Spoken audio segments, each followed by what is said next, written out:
There were 6 of us when we arrived at the cabin. The road leading there was narrow and uneven, winding deep into the woods, until our phones lost signal and the trees pressed close on both sides. The cabin sat beside a lake so still it looked unreal, like a sheet of black glass stretched between the trees. The water reflected the sky perfectly, even when the wind stirred the leaves above it. We loved it instantly. The first night was perfect. We drank until our laughter echoed through the trees. We played cards, told stupid stories, argued about nothing important. Someone put on music, low enough to blend with the crackling fire. The cabin felt warm and alive, filled with voices and movement. At some point, I stepped outside alone. The lake was darker at night. No ripples, no insects. It felt like it was watching me instead of the other way around. I remember thinking how quiet it was. Too quiet. Before brushing it off and heading back inside. I went to bed smiling. That's when I dreamed. The dream felt different from any I'd had before, too sharp, too clear. I was standing at the edge of the lake, barefoot, the water perfectly still. Someone was beside me, whispering, but I couldn't understand the words. When I turned to look, their face blurred like my mind refused to focus on it. Then the lake moved, not ripples, pulling. The surface stretched inward as if something beneath it had taken a breath. I felt a hand slip from mine. I woke up gasping. Morning came bright and ordinary. Sunlight poured through the windows. The smell of coffee filled the cabin. Everyone was awake except Mark. We assumed he'd gone for a walk. Hours passed. No Mark. We searched the woods, calling his name until our voices went hoarse. Someone joked weakly that maybe he'd driven home early. No one laughed. His car was still there. By evening, something felt wrong. Not panicked yet, just off. Like the cabin had shifted slightly when no one was looking. That night, I dreamed again. The lake was closer this time. The whispering louder. I could almost understand it now, almost hear my name beneath the words. Someone stood beside me again. I knew them. I knew I did, but when I tried to remember who, my head filled with static. I woke up sweating. The next morning, Sarah was gone. No bags missing, no car gone. Just an empty bed where she'd slept. When I asked the others when they'd last seen her, they exchanged confused looks. "Who?" one of them asked. I laughed at first, thinking it was a joke. No one laughed back. They insisted there had never been a Sarah, that it had always been just us. I felt my stomach drop as I counted them. 4. There had been 5 last night. I tried to show them photos on my phone. Group pictures from the first night. Videos of us laughing by the fire.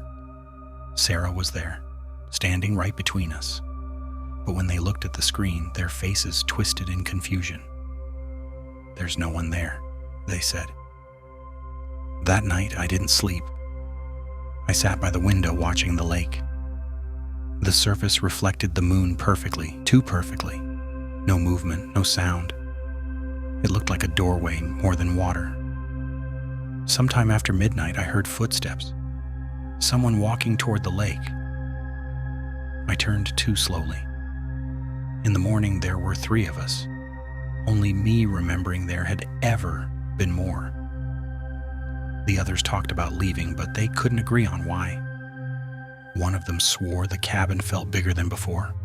Another said the rooms didn't match what they remembered. They avoided the lake without knowing why. That night, the dream came again.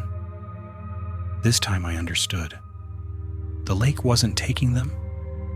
It was correcting something, removing pieces that didn't belong anymore. I woke up screaming. Morning came. I was alone. The cabin was silent, empty, dusty, like it hadn't been lived in for years. No bags, no cars, no signs anyone had ever been there. Except The photos on my phone. 6 of us, smiling, and the lake. Always the lake. Sometimes when I sleep, I still dream of it. Still water, whispering voices, and hands slipping away one by one. I don't know when it will decide I don't belong anymore, but I know it remembers me, and that feels worse than being forgotten.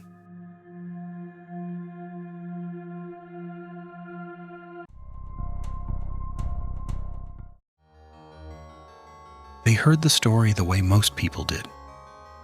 Late at night, phones glowing, someone reading it aloud and laughing too loudly to hide the unease creeping into the room.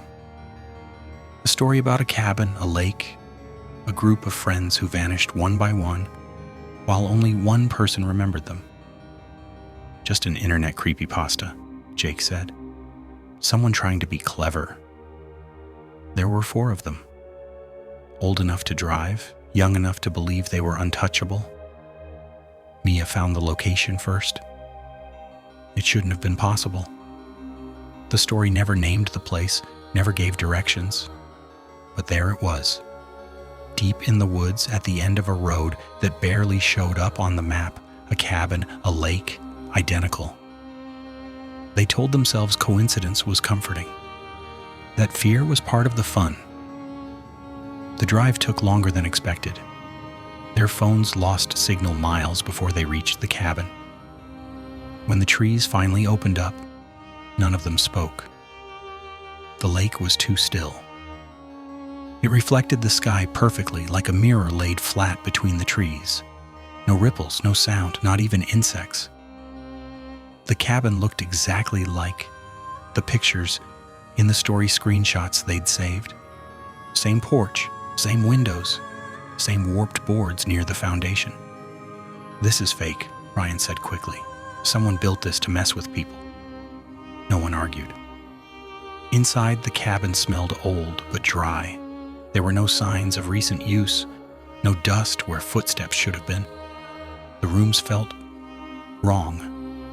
Larger on the inside than the outside suggested. The walls were lined with photos. Old ones, groups of people smiling beside the lake. Different groups, different years, all strangers. The first night they tried to recreate the story, they drank soda instead of beer, played cards, laughed louder than necessary, told themselves they were proving something. At one point, Mia stepped outside and stared at the lake for a long time. She didn't remember going out there. She only remembered standing at the edge, barefoot, the water impossibly close. That night, they all dreamed. None of them admitted it in the morning, but the dreams were the same. The lake, whispering. The feeling that something was being gently, patiently fixed. When Jake didn't wake up, they panicked. His sleeping bag was empty. His shoes were still by the door. His phone lay on the table, open to the story they'd come to investigate. They searched the woods, the shoreline. They screamed his name until their throats burned. By evening, fear had replaced bravado. That night, Ryan asked the question none of them wanted to hear. Was there always 4 of us? They stared at him. Of course there were, but when they tried to say Jake's name out loud, something resisted.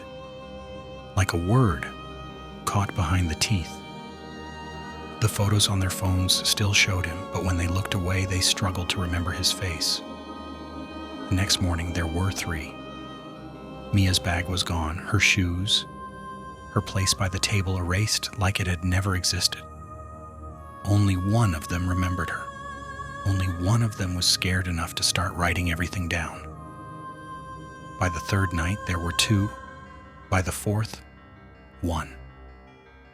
The final kid sat alone at the edge of the lake, notebook and shaking hands, watching the water breathe. He understood now. The story wasn't a warning, it was a record. A way for the lake to be remembered even as it erased. The water rippled for the first time since they arrived, and somewhere far away, 4 new kids would hear a story about a cabin in the woods and decide it couldn't be real. After all, Someone had to remember them, until the lake decided otherwise.